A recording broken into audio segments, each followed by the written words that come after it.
Warahmatullahi wabarakatuh. Bismillahirrahmanirrahim. Alhamdulillahirabbil alamin.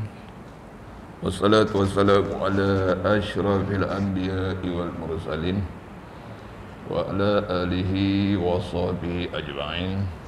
Rabbi shrah li sadri wa yassir li amri wahlul 'uqdatam min lisani yafqahu qawli. Subhanaka la ilma lana illa ma 'allamtana innaka antas sami'ul 'alim.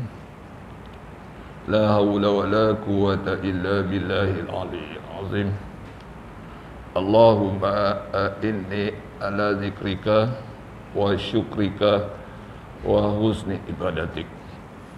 Yang saya hormati Tuan Pengurusi Surau, yang saya muliakan Tuan Imam, Tuan Bilal, Tuan-Tuan Haji, Puan-Puan Hajah, Tuan-Puan, Puan-Puan sidang hadirin dan hadirat sekalian. Bersyukur kita kehadrat Allah Subhanahu Wa Taala, dipanjangkan usia kita dalam keadaan kita sehat, dapat kita solat maghrib berjemaah dan dapat duduk di dalam majlis ilmu yang mudah-mudahan ianya menjadi satu amal bakti kita, menjadi amal soleh kita apabila kita menghadap Allah Subhanahu Wa Taala kelak. Di samping itu, marilah kita berdoa kepada Allah Subhanahu Wa Taala agar dikekalkan hidayah buat diri kita, zuriat keturunan kita, dan diberi hidayah kepada sahabat-sahabat kita yang masih belum terbuka pintu hatinya untuk bersama-sama dengan kita dari semasa ke semasa, insya-Allah. Tuan-tuan, puan-puan sidang hadirin dan hadirat sekalian, macam mana nak cakap saya dah sebulan lebih kot tak datang sini dan saya sangat-sangat bersyukur kepada Allah Subhanahu Wa Taala masih dipinjamkan lagi usia, nafas setelah melalui satu peristiwa yang sangat kritikal lah pada saya lah. Seolah-olah mati hidup semula. Seolah-olah mati hidup semula, tuan-tuan. Jadi satu anugerah Allah Ta'ala yang tak ternilai.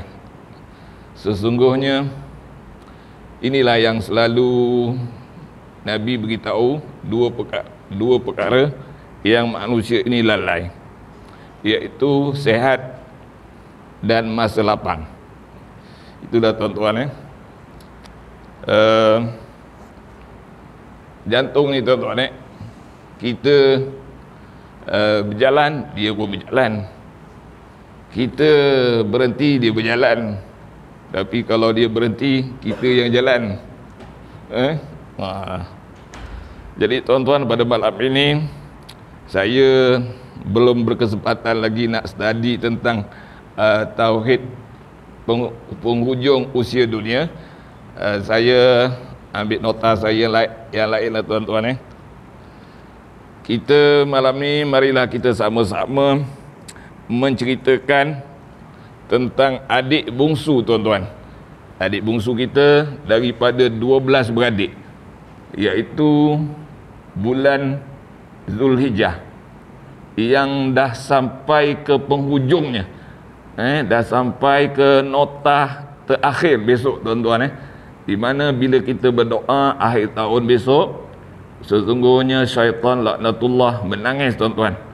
Kerana setahun dosa yang lalu tu Allah Ta'ala ampunkan bagi mereka yang duduk majlis untuk doa akhir tahun.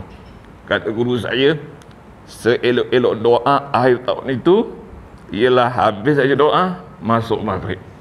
Kalau kita doa lepas tu panjang lagi masa, hendaklah diselitkan dengan bacaan istighfar ataupun selawat. Itu pesanan guru lah, tuan-tuan. Saya copy paste je. Maka tuan-tuan, pada malam ini kalau tak silap saya 28 Zulhijjah.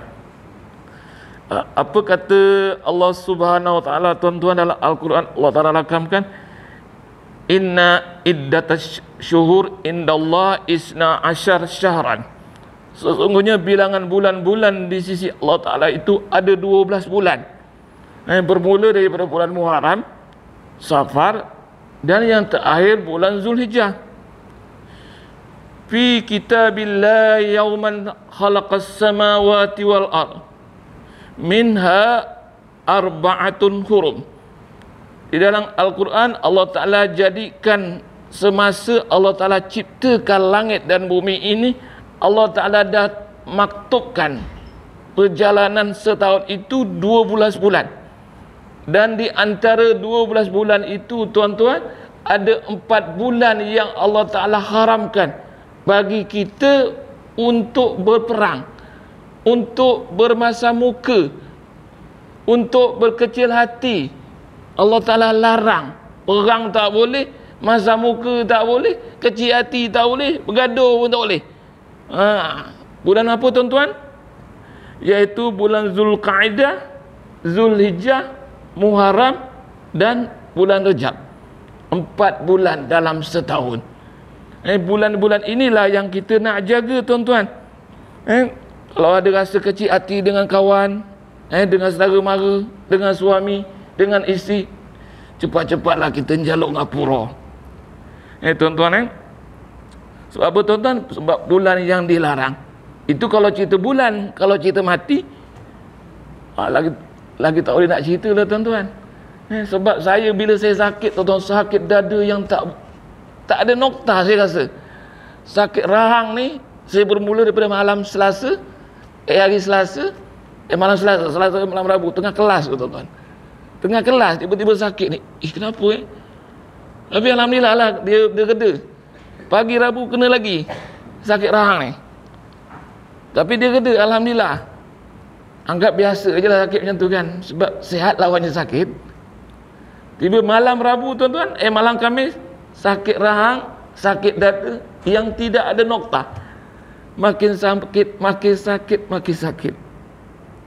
Pergi klinik penawar, buat ECG, kata dia, pakcik ada masalah jantung. Buat surat, pergi masuk hospital Keluang. Terus masuk Rezun. Terus makan ubat, terus pasang macam-macam wire. Allah takdirkan saya sedar, tuan-tuan. Allah Ta'ala takdirkan saya sedar. Dia announcement, waris kepada Al-Wazir bin Manab sila masuk ke Red Zone. Isteri saya pun masuk dah. Tak pernah ada hospital, tuan-tuan.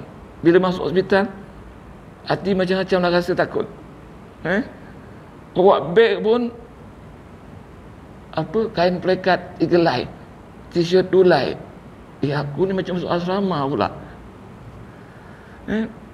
Doktor beritahu isteri saya, puan, suami puan ni saya dah masukkan ubat yang paling kuat.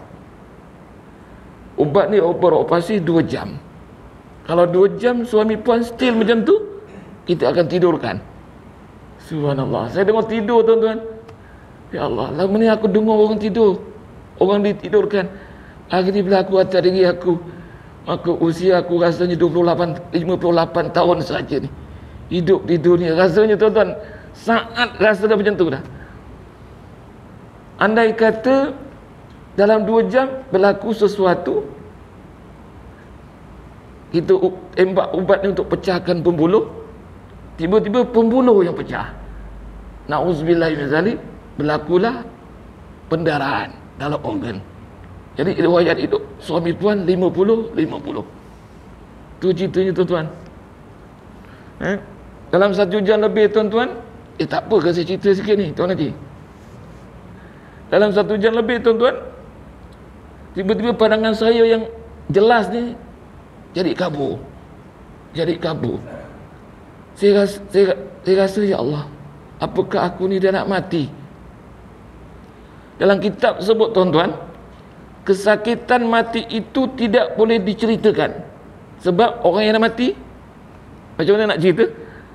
Kesakitan bermula daripada malaikat ziarah sebelah kanan. Assalamualaikum ya wahai nafsu yang baik, di atas sebelah kanan. Uhruj ila maghfiratillah. Kembalilah kamu kepada keampunan Allah Ta'ala. Itu yang baik. Roh dan jasad yang baik. Kalau roh yang jasad yang jahat, na'udzubillah, dia datang di sebelah kiri. Wahai nafsu yang jahat, keluarlah kamu kepada kemurkaan Allah Subhanahu wa Ta'ala. Masa tu kita belum rasa lagi tuan-tuan. Kita belum rasa. Sekejap lagi kita akan rasa kesakitan yang amat sangat bermula daripada kaki. Saya rasa, ya Allah, belum agaknya ni. Sebab saya sakit dada. Sakit dada, sakit rahang. Tapi kaki tak rasa sakit. Mungkin belum lagi ikut agaknya. Berkata-kata tuan-tuan dalam hati. Bila malaikat perah tuan-tuan daripada kaki sampai ke lutut, sampai ke pinggang, dah rasa sakit dah, kita sajalah yang akan terdetik di dalam hati, ini adalah sakit kematian.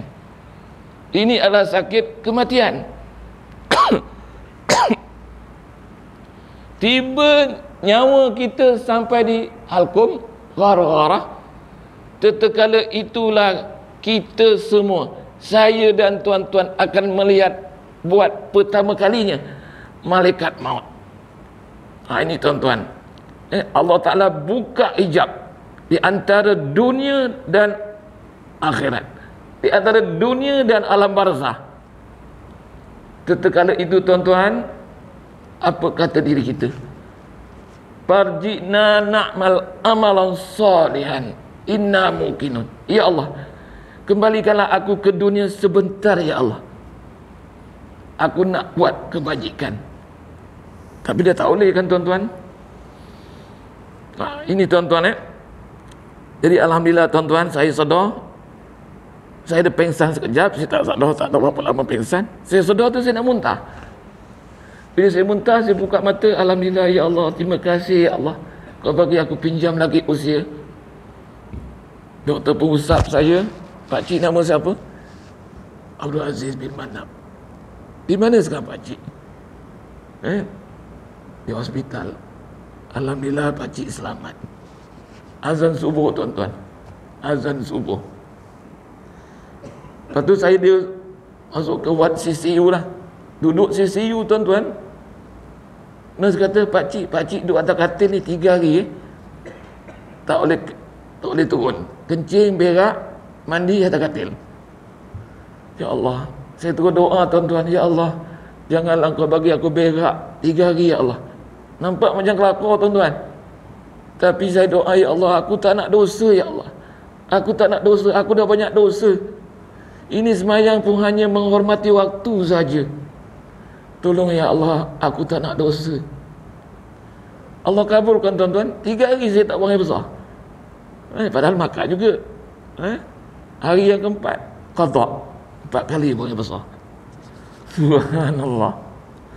Tuan-tuan, jadi kita sambung tuan-tuan. Zalika dinul qayyim.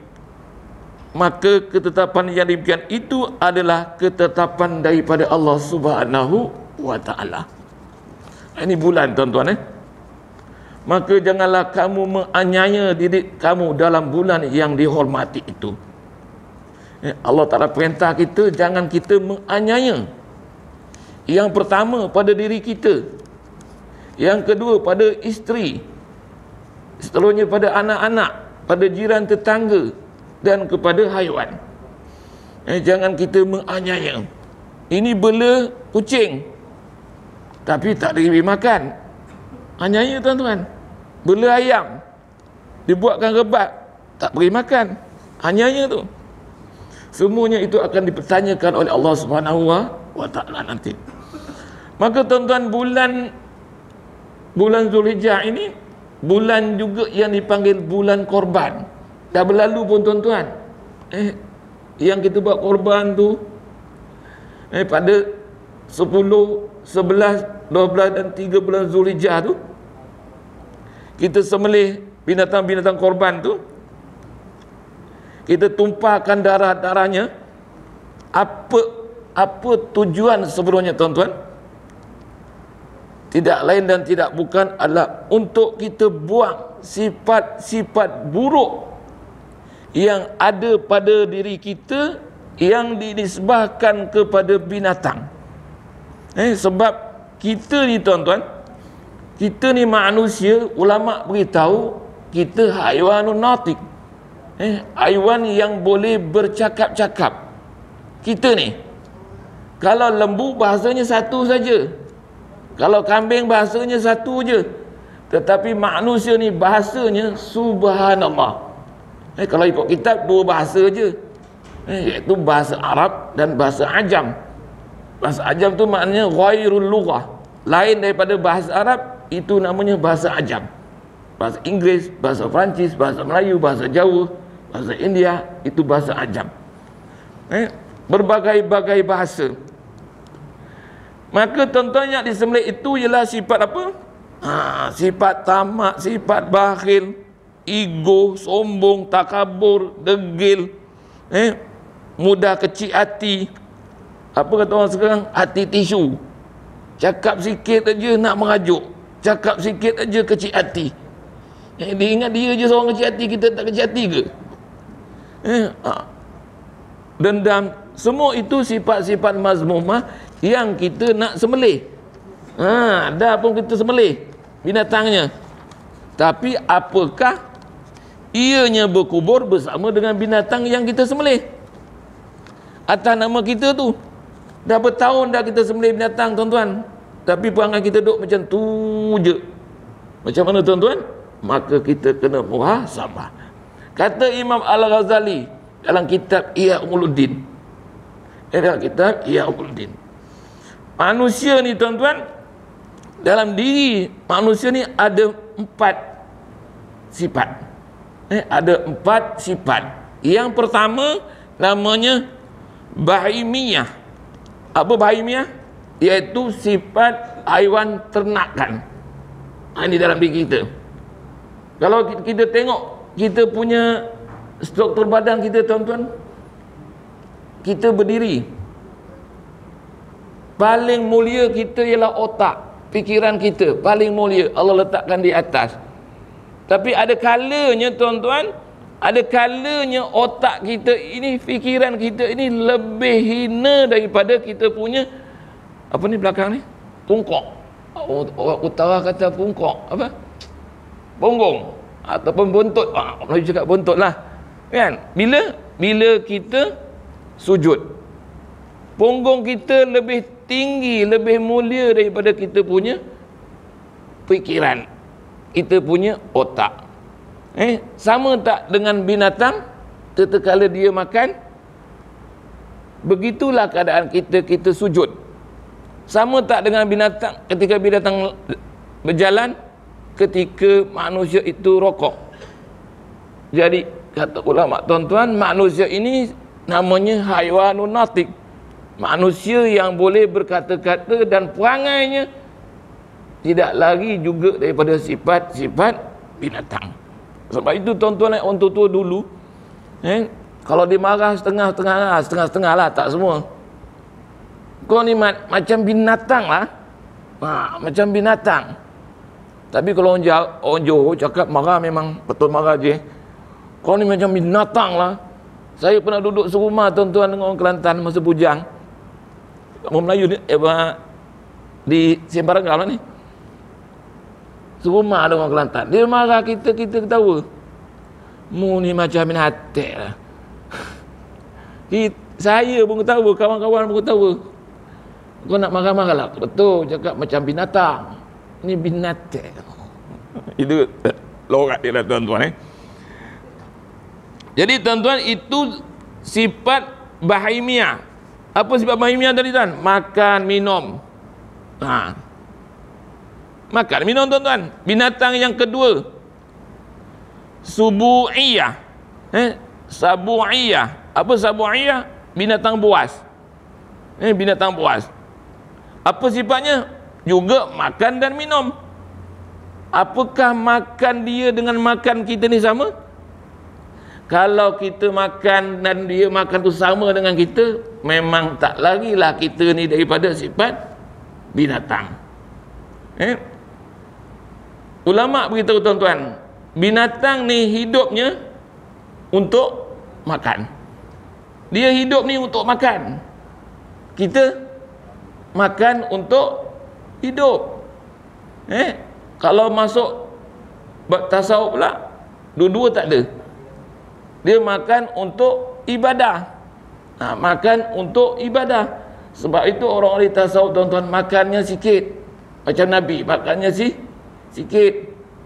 Kita sikit-sikit makan. Kita sikit-sikit makan. Saya tak cerita orang lah tuan, saya cerita saya. Sebab bila cek hospital, doktor kata, pakcik macam manis? Tak ada, alhamdulillah. Darah tinggi? Tak ada, alhamdulillah. Habis saya kena serangan jantung ni, kenapa doktor? Kolesterol tinggi. Rupanya makanlah tuan-tuan. Tak jaga makan. Ujung lalu melintang patah. Allah Akbar. Bila dah sakit baru nak jaga. Allah nak tarbiyah tuan-tuan. Jadi makan dan minum kita itu mesti kita ikut peraturan yang disarankan oleh Nabi SAW, supaya apa yang kita makan itu menjadi pahala buat kita. Sekurang-kurang dengan membaca Bismillahirrahmanirrahim. Saya sakit tuan-tuan, saya pergi ke Perak, ada urusan lah. Saya pun tak sangka bila saya sampai ke Perak tu, ustaz terpeluk saya. Ketika nak balik, dia kata, Syekh, entah ni badan sangat lemah, energi dalam tak ada.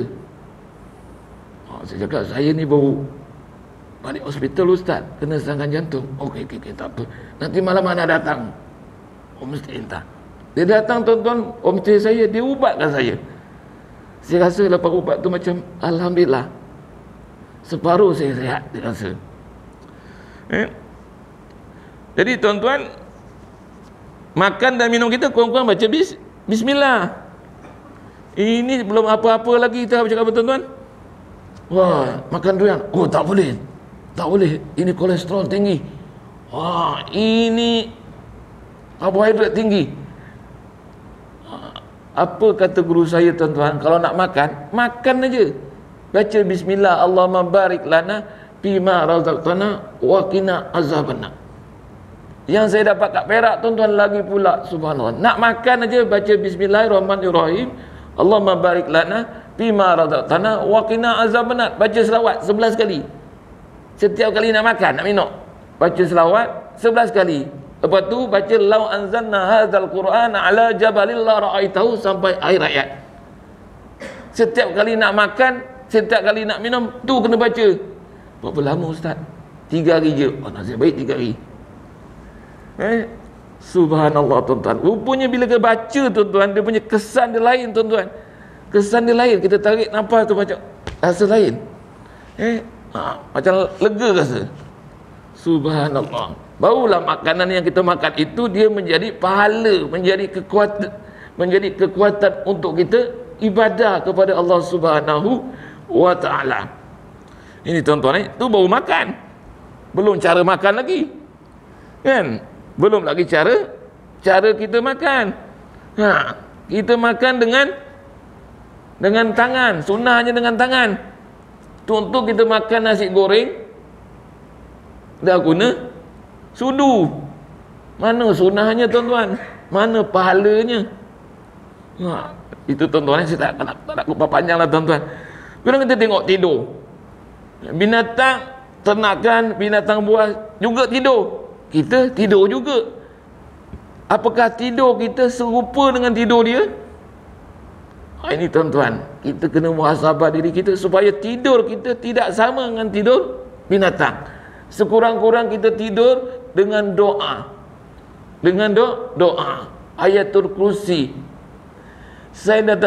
Sayyidatina Fatimah, bila dengar kata Nabi SAW sebelum tidur, kamu baca Ayatul Kursi, Subhanallah, Subhanallah 33 kali, Alhamdulillah, Alhamdulillah 33 kali, Allahu Akbar, Allahu Akbar 33 kali, ditutup dengan La ilaha illallah wa la syarikalah, lahul mulku wa lahul hamdu yuhyi wa yumiit wa ala kulli syai'in qadir. Cukup 100, maka kamu akan rasa suatu kekuatan untuk bangun malam. Mudah-mudahan kita dapat buat tuan-tuan. Dan mudah-mudahan tidur kita tidak sama dengan tidur binatang. Kalau tidur kita sama dengan binatang, maknanya kena korban lagi lah tu, kena sembelih lagi lah binatang korban. Contohnya apa tuan-tuan? Syahwat. Pada binatang buas, pada binatang ternakan ada syahwat. Juga pada diri manusia ada juga syahwat. Kalau syahwat itu dilepaskan dengan cara yang tidak betul, tidak syariat, maka haiwan lah. Lagi apa tuan-tuan? Malas. Malas. Binatang kalau dah kenyang apa buat tuan-tuan? Tidur je lah.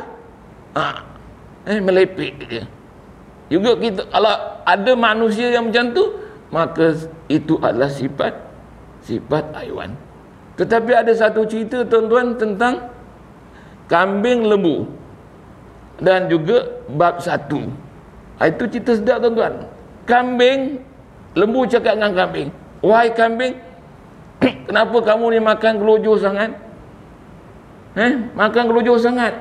Apa kata kambing? Salah ke aku nak rasa daun sini rasa apa, daun sini rasa apa, pucuk sana rasa apa, pucuk sini rasa apa? Salah ke cik? Kambing kata, salah ke?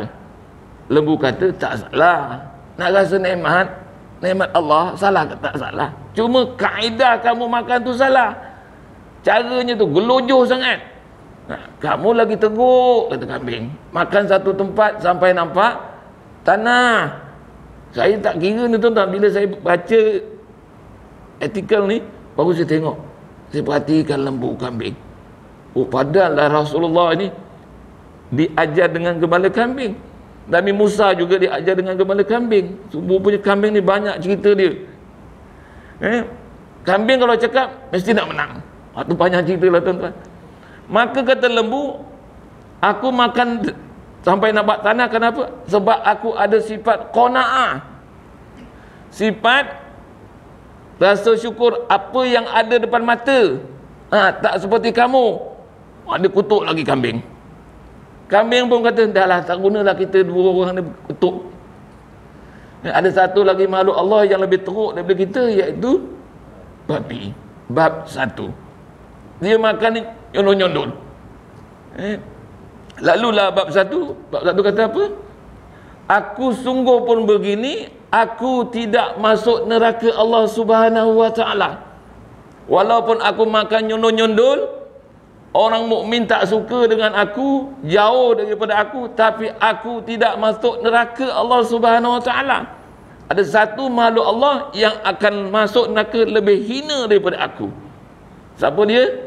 Walaqad zara'na li jahannama katsiran minal jinni wal ins lahum qulubun la yafqahuna biha wa lahum adhanun la yasma'una biha wa lahum a'yunun la yubsiruna biha ulaika kal an'am bal hum adall ulaika humul ghafilun. Sesungguhnya penghuni neraka jahanam itu terdiri daripada manusia dan jin. Kenapa? Mereka tu ada hati, tak guna hati untuk Allah. Tak guna hati untuk Allah. Ada telinga, tak guna telinga untuk Allah. Ada mata, tak guna mata untuk Allah. Mereka itu lebih sesat daripada binatang ternakan. Seperti kamu berdua lah, lebih sesat. Balhum adall, bahkan lebih sesat daripada apa yang ada pada kita. Pada binatang ternakan dan binatang buas. Ini dah tuan-tuan. Maka tuan-tuan, sifat yang ketiga, cuba sebelum tu kita tengok sikit tuan-tuan, cerita saya copy paste je ni, cerita mengenai binatang buas. Apa binatang buas tuan-tuan ceritanya? Iaitu cerita sabu'iyah yang bersifat marah. Binatang yang sifat marah ni siapa tuan-tuan? Singa kan? Singa ni tak boleh nak cerita tuan-tuan. Singa ni hebatnya lah. Singa ni tak boleh tercalar sikit dia punya perasaan. Akan mengaum aja, akan marah aja. Nak tunjuk taring aja. Siapa tak kenal singa kan? Sampai dia ditabalkan sebagai raja singa, raja rimba. Kan? Raja rimba. Dipakaikan mahkota sebagai raja rimba. Berbeza dengan serigala, tuan-tuan. Dia juga binatang buas. Hidup dalam hutan juga. Tak mudah untuk dijinakkan serigala ni, tuan-tuan. Tapi serigala tak pernah popular. Hidupnya ada prinsip. Setia pada kawan serigala ni. Tak mudah tunduk pada sistem yang ada. Tak mudah menjual diri demi sorakan. Serigala jarang disukai oleh manusia. Tapi hidupnya ada harga diri. Ini serigala, tuan-tuan. Tapi singa memang popular, tuan-tuan. Dia nampak gerun dan gagah. Ditabal menjadi raja rimba. Taringnya tajam, ngaumnya juga menggoncang bumi. Tapi sayang, tuan-tuan, tapi sayang, singa ni di pentas dunia akhirnya tunduk juga kepada arahan, berguling di atas arahan demi sorakan manusia. Di atas pentas yang namanya apa, tuan-tuan? Alit tendang waw. Alit tendang waw tu apa? Sirkus lah. Singa tetap bekerja dengan manusia. Marilah kita belajar, tuan-tuan, daripada hidup dengan serigala. Walaupun tidak ada mahkota di kepala, tidak dikelar sebagai raja rimba, tapi hidupnya ada prinsip. Jadi pilihan di tangan tuan-tuan, tuan-tuan. Nak jadi serigala ke jadi singa? Jadi orang lah kan. Takkanlah jadi serigala, jadi singa. Ini, tuan-tuan, sekadar cerita lah. Seterusnya, tuan-tuan, sifat apa yang seterusnya, iaitu sifat syaitaniah. Dalam diri kita ni. Apa dia sifat syaitaniah ni, tuan-tuan? Sifat tipu. Sifat menipu, bohong. Asal buka mulut aja cakapnya ada bohong, tak ada yang betul, bohong semata. Ini sifat syaitaniah.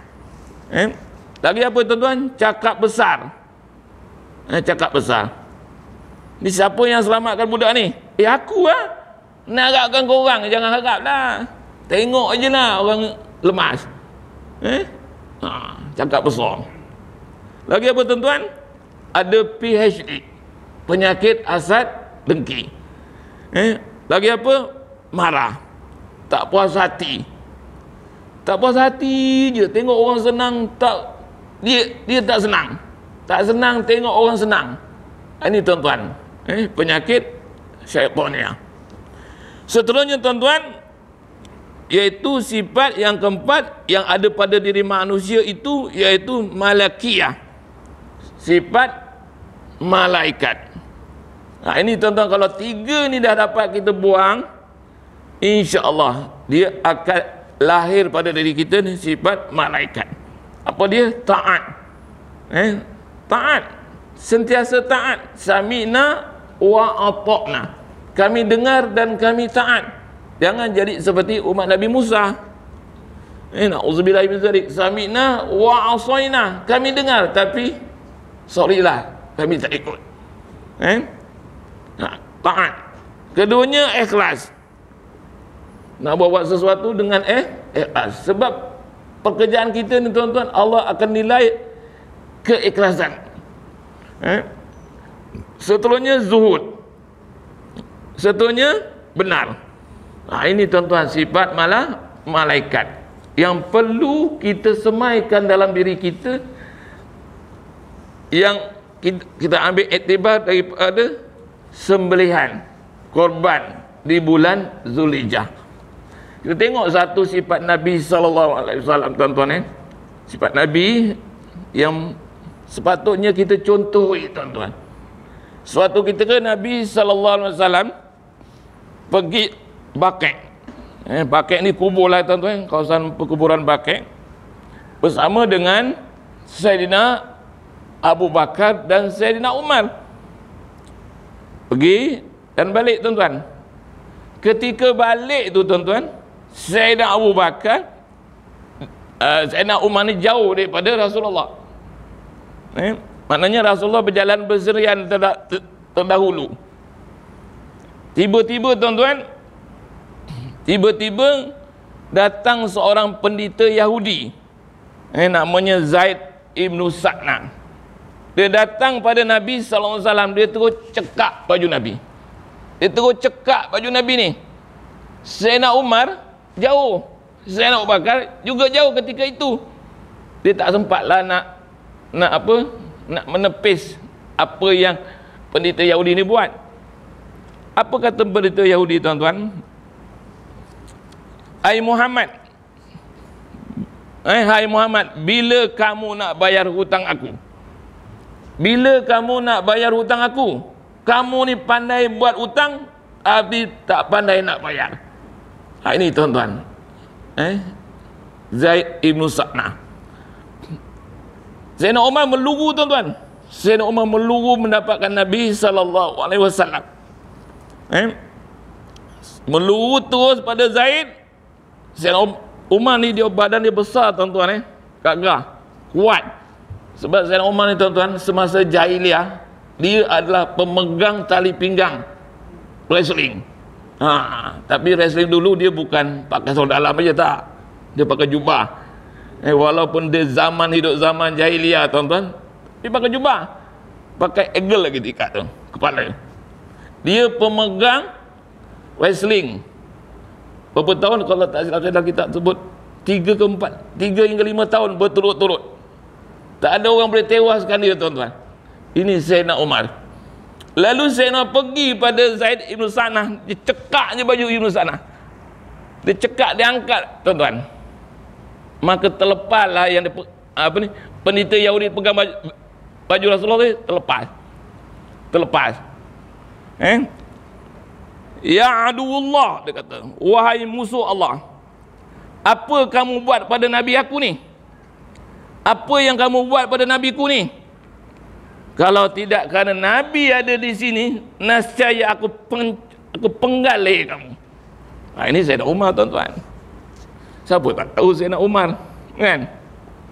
Sayyidina Umar tuan-tuan, ketika dia dapat Islam tu tuan-tuan, dia pergi nak bunuh Rasulullah, kan? Nak bunuh Rasulullah tu dengan pedang yang terhunus, naik kuda, kedekut ke lahir bunyi. Naik kuda tuan-tuan, tengah jalan jumpa sahabat dia. Ya Umar, kamu nak pergi mana? Aku nak bunuh Muhammad. Kata sahabat dia, ya Umar, tak payahlah, kamu pergi tengok adik kamu Fatimah dah memeluk agama Muhammad. Padahal sahabat itu dah Islam tuan-tuan. Sayyidina Umar tak tahu lagi. Dia pergi rumah adik dia, dia ketuk pintu. Kata kala itu adik dia sedang belajar baca Al-Quran. 3 orang. Adik dia, suami dia, seorang sahabat Rasulullah, saya lupa namanya siapa. Kata Fatimah, dia cakap dengan tok guru dia, naik atas loteng, ini abang aku datang. Dengar ketukan je tuan dah tahu. 2 kali ketuk tak buka. Sayyidina Umar apa buat? Sayyidina Umar terajang pintu, terbuka. Adik dia Fatimah duduk balik pintu. Lalu Sayyidina Umar cekak baju adik ipar dia, nak dipancung lehernya. Fatimah pegang tangan Sayyidina Umar. Lalu ditepis, jatuh tersungkur adik dia Fatimah, berdarah muka. Barulah Sayyidina Umar tersedar, ini adik aku, tak sepatutnya aku buat macam ini. Dia tak ada cerita lain tuan-tuan. Sayyidina Umar ni pancung aja. Ini sifat Sayyidina Umar. Maka tuan-tuan, tatkala itu sahabat dah ramai tuan-tuan berada di keliling Nabi SAW. Apa kata para sahabat? Sesungguhnya aku tidak sedikit pun nampak. Sesungguhnya sedikit pun aku tidak nampak kemarahan pada diri Nabi. Wajahnya sungguh tenang, seolah-olah tidak ada apa-apa yang berlaku. Subhanallah tuan-tuan. Kalau kita macam mana agaknya je, orang dah cekak baju kita, macam-macam lah tuan-tuan. Kalau kita rasa kita boleh patahkan dia, kita makin garang lah. Kalau kita tak boleh nak patahkan dia, kita kecut lah kan, menggigil. Gitulah kita tuan-tuan. Tiba-tiba ada orang pula datang depend. Wah, makinlah naik taring kita. Naiklah taring kita, maka seperti singa lah kita. Kan? Maka tuan-tuan, Rasulullah, apa kata Rasulullah? Bila Nabi nampak Zainal pegang cekak baju leher penita Yahudi tadi, tuan-tuan, Nabi kata, wahai Umar, lepaskan cekakkan baju itu. Nabi cakap, lepaskan wahai Umar. Wahai Umar, kamu pergi jumpa sahabat aku yang memegang amanah hartaku. Hasil daripada hadiah-hadiah para sahabat, ada seorang sahabat, dia banyak, di antaranya Abu Hurairah, yang memegang harta Nabi SAW. Apa kata Nabi? Wahai Umar, kamu pergi bersama Zaid bin Ibn Sa'nah ni, kamu tambah 20 gantang korma. Hutang tadi dalam kitab tak sebut, tuan-tuan, berapa jumlahnya. Berapa jumlahnya tak disebut. Tetapi kata Nabi SAW, tambah lagi dengan 20 gantang korma. Saya Umar tanya, ya Rasulullah, bukankah itu bukannya hutang? 20 gantang korma itu bukannya hutang. Yang hutang tadi lain. Apa jawab Nabi? 20 gantang itu adalah sebagai suatu hadiah daripada aku kerana kamu menakut-nakutkan Zaid ibnu Sa'nah. Subhanallah, tuan-tuan. Lantaran Sayyidina Umar menakut-nakutkan penita Yahudi tadi, Zaid ibnu Sa'nah, Nabi SAW bagi hadiah 20 gantang korma. Subhanallah. Boleh tuan-tuan kita buat macam ni? Orang marah kita, kita bagi pula dia hadiah. Macam boleh tak? Tapi boleh buat, tuan-tuan. Kalau kita buat, memang benda ni berkesan. Saya pernah cuba, tuan-tuan, yang dekat di Kuala Lumpur tu, ada satu flat, anak saya pindah situ. Saya salah masuk lorong lah, galas parking tak ada. Patutnya kan biasa kan masuk kiri kan, masuk kiri, ini masuk kanan. Jadi kita tersilap lah, kita masuk kiri. Pakcik guard tu kata, "Woi, buta ke? Tak nampak hero besar-besar atas tu?" Tak marah pakcik, tak perasan, tak perasan. Dia marah saya. Dia marah saya. Parking kejap. Lama janganlah lama. Kita nak pindah rumah, tuan-tuan anak. Mana boleh kejap? Cari parking tak jumpa-jumpa. Pusing dekat 15 minit pusing pun dapat. Baru je parking, Pak Guard dah sampai. Jangan lama-lama. Baru kejap parking. Naik lift pula. Lift ada 2. Satu rosak pula. Subhanallah, ujian. Dia tunggu pula situ, marah bebel je. Maka tuan siap turun semua, barang dah pindah, saya bawa van, saya bagi kopiah, saya buka kopiah. Saya parking kat luar. Saya cakap, "Pakcik, tadi pakcik marah saya Wah, saya buat serius sebab lah. Dia tak pakai kopiah kan, tunjuk gangster sikit lah. Tadi pakcik marah saya ke? Marahlah. Orang ada arrow nampak tak nampak je. Muda lagi tak nampak. Macam-macam tuan-tuan dia marah saya. Pakcik, inilah. Saya mengakulah kesilapan saya. Ni pakcik ambil sikit. Saya bagi dia duit, tuan-tuan. Ni pakcik ambil sikit sebagai hadiah. Pakcik marah saya tadi. Tak marah, tak marah. Nasihat, nasihat. Dan macam kita Piramli pula pada saya. Tak marah, nasihat, nasihat. Terima kasih, Dik. Terima kasih, Cik. Terima kasih, terima kasih. Itu, tuan-tuan. Inilah sikap Rasulullah, tengok. Orang nak marah pun tak jadi, tuan-tuan. Saya bila baca kitab ni, boleh break dia ni. Betul berlaku, buat. Betul, tuan-tuan. Maka Ibnu Sa'nah pun pergilah dengan Sayyidina Umar berjalan ke rumah Nabi SAW. Apa kata Ibnu Sa'nah? Wahai Umar, wahai Sayyidina Umar. Sayyidina Umar pun naik pelik, tuan-tuan. Dia ni musuh Allah, adu Allah. Kenapa panggil aku Sayyidina Umar? Patutnya musuh kan panggil nama je kan. Umar, patutnya panggil macam tu. Ibnu Sa'nah ni dia pendeta Yahudi. Dia panggil, wahai Sayyidina Umar, apakah kamu tidak kenal aku? Sayyidina Umar kata, tidak. Yang aku tahu kamu ialah adu Allah, musuh Allah. Benar Umar, benar wahai Sayyidina Umar. Bahasa ini, aku adalah musuh Allah. Aku dah baca 2 kitab, Taurat dan Zabur. 2 kitab aku baca ini, sebenarnya aku belum jumpa lagi, aku dah jumpa semua sekali perangai dan sikap Nabi Muhammad SAW ini di dalam Taurat dan Zabur. Cuma aku belum jumpa 2 lagi. Apa dia? Yang pertama, kelembutan dan kemaafan Muhammad itu sentiasa mengatasi kemarahannya. Maknanya tuan-tuan tak pernah rasa marah. Tak pernah rasa marah. Maka inilah aku test. Sebenarnya Muhammad itu hutangnya setahun. Setahun perjanjian aku dengan Muhammad itu setahun. Belum sampai 6 bulan lagi, aku dah tak sabar nak test. Yang kedua, setiap kali Muhammad itu dimarahi, disakiti, maka akan berlaku keakraban. Makin baik dengan orang yang dimarah itu, makin dijadikan sahabat. Dan inilah, pada hari inilah aku dapat melihat dengan mata kepala aku sendiri.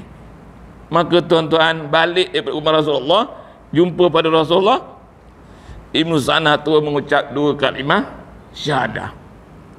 Ini tuan-tuan sifat malakiyah, sifat malaikat yang ada pada Nabi SAW, yang sepatutnya kita semai pada diri kita. Yang mana kita ni tuan-tuan, semakin hari semakin dekat. Dekat dengan apa? Dekat dengan kematian tuan-tuan. Saya cerita saya lah, saya tak cerita orang kan. Tak kurang apa, jijik dah isyak. Belum. Dah dekat ini tuan-tuan Jadi tuan-tuan, dalam diri kita ni ada berapa sifat tadi? 4 sifat. Sifat sifat binatang ternakan. Kadang-kadang tuan-tuan kita jalan naik kereta, kita terlupa pasang signal. Orang potong kita, orang marah kita, buta ke? Macam-macam. Belajar gym untuk bina badan, keluar dengan bergaya. Itu kan semua sifat apa tuan-tuan? Sifat binatang buas. Maka sifat-sifat itulah yang nak dikuburkan ketika bulan Zulhijjah ini. Maka tuan-tuan, di kesempatan yang ini saya mohon maaf tuan-tuan, sempena 1446 ni yang dah berlalu, saya mohon maaf tuan-tuan. Adik kata sepanjang setahun yang lalu ni saya dah menguraikan hati tuan-tuan dan puan-puan, saya mohon maaf lah. Mudah-mudahan kita semua berada dalam rahmat Allah Subhanahu Wa Taala, dan semoga tahun 1447 kita sentiasa berada dalam rahmat Allah Subhanahu Wa Taala. Kita sudahi majlis kita ini dengan tasbih kafarah dan suratul As. Subhanakallah wa bihamdika asyhadu an la ilaha illa anta astaghfiruka wa atubu ilaik. Bismillahirrahmanirrahim. Wal 'asr innal insana lafi khusr illa allazina amanu was-solihat wa tawassaw bil haqq wa tawassaw bis sabr. Shadaqallahul azim. Ilahi lastunil firdausi ahla wala aqwa ala naril jahimi fa'abli taubatan wa'ufir zunubi fa'innaka ghafiru zambil azimi. Wabillahi taufiq wal hidayah. Wassalamualaikum warahmatullahi wabarakatuh.